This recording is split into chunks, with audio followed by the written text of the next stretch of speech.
forward to a chance to get on the road and play basketball again. These long lulls in the middle are not a great time because the best way to deal with things is to go play another one.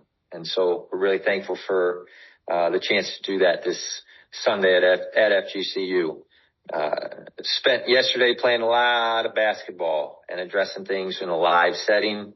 We'll switch tomorrow into preparing for the next game. So even though as a staff we're probably ready to do that, it hasn't been talked through with the players yet. Continue to focus on the little things that matter, making some adjustments with confidence, shot selection, defense. We're thankful that the rebounding kind of carried us through for a period of time, but we know there's other places for growth.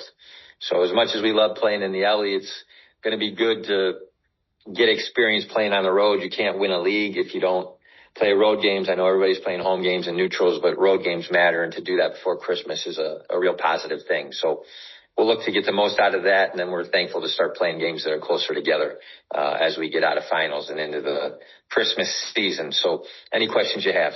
Aaron? Yeah, Coach, I just wanted to ask you about looking ahead to Florida Gulf Coast. What are you wanting to see out of your team for that matchup and looking forward to that?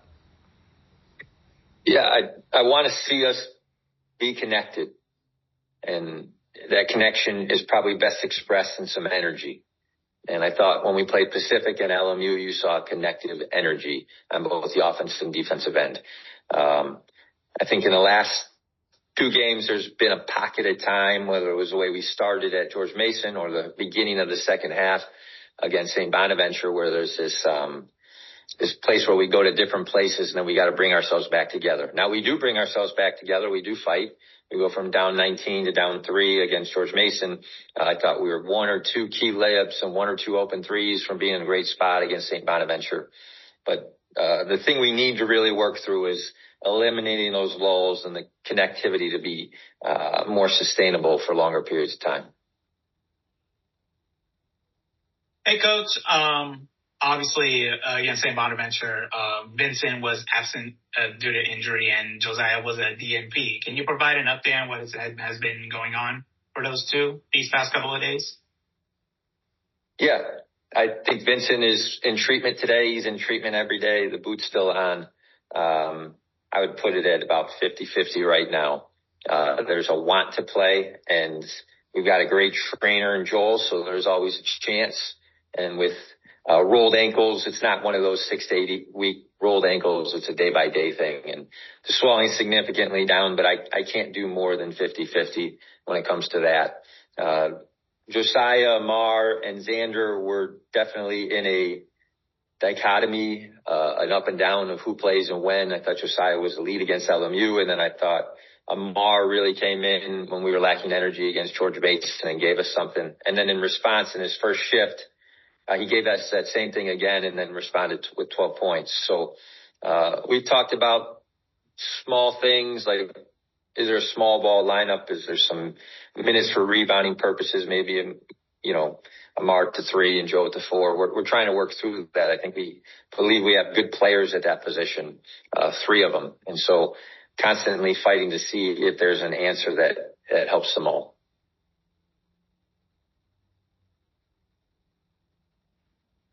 And obviously for Nico, has been an adjustment for him as he started the season with an injury, and he's been a little off when it comes to the shooting accuracy and just trying to get more comfortable in the offense as he tries to return to the form that he had near the end of last season. What have you talked to him about when it comes to making sure he's making the right reads and executing the right plays as he goes through the ups and downs of the start of the season?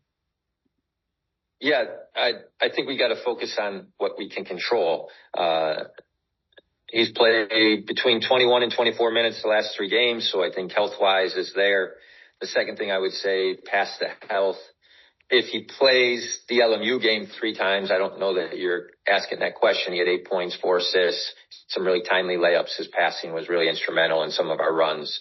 And, I think that's all inside of there. You guys saw him last year.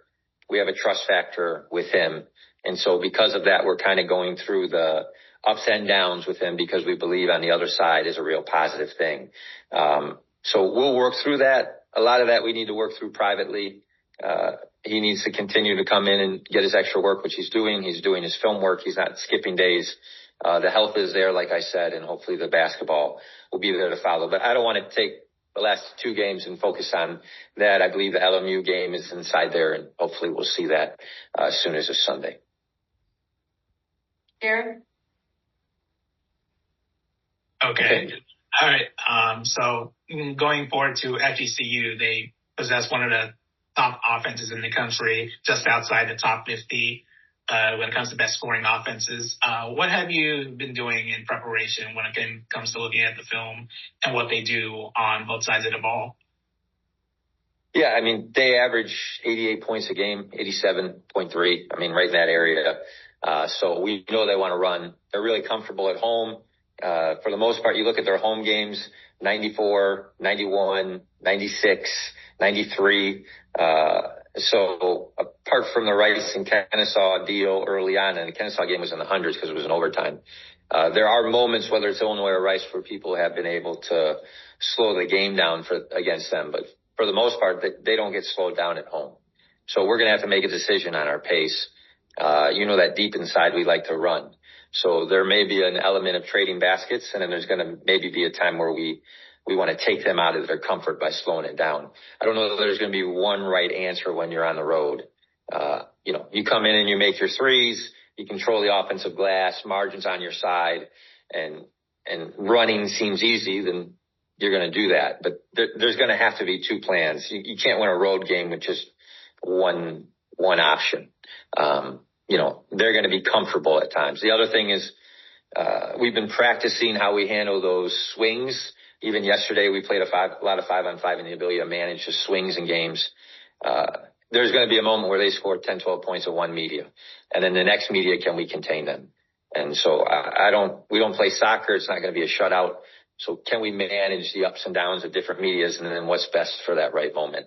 And that'll be a great test for us. I mean, there's not a lot of teams that like to run as much as they do. And I think basketball is beautiful when it's played this way. So it should be a really pretty game to watch by both teams. And obviously they possess 3 volume shooters from the perimeter in JR, Jordan, and Rory Stewart. What's going to be very key in terms of keeping them off the perimeter and forcing them to get into spots that they're not that comfortable with? Yeah, I mean, I would probably throw in Garden Rory, also Stewart, because he shot 44 threes. They got, 2 guys shot 33. So as far as guys shooting over 33s, that's a factor. I thought last game we did a decent job in our scouting at taking away the 2 best players. Now, Mitchell, we had to make him earn it. He still had a good stat line, but it's harder than it had been. And then the guard that was their leading scorer, I think only had 2 points. So, we're going to have to zero in on the fact that those leading scorers matter. There's only 3 averaging over 10. And 2 of them are going to shoot a bunch of threes, and they're going to shoot more probably because they're at home. So can we guard the 3-point line? Can we make them dribblers? And then when they're dribblers, are we going to be able to force them into the shot that we think is best, not let them get away all the way to the rim and shoot free throws at home?